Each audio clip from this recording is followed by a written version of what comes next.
اقليم سيدي فني عيط بعمران اللي لبوا النداء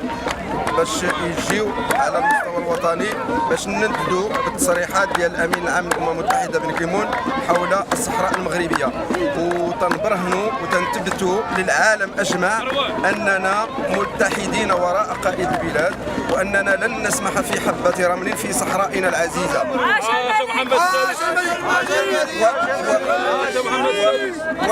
وجاءت قبائل ايت بعمران والمرجع نستي سبويا سيدي فني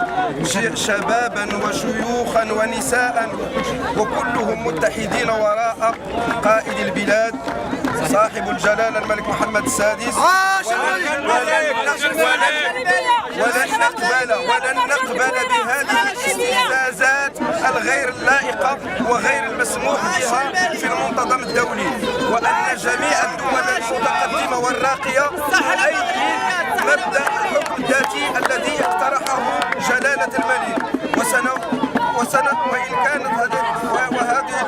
ونقول للجميع أننا متحدين ومتحمين حول مغربية الصحراء ولن نسمح في حبة رمل من الصحراء.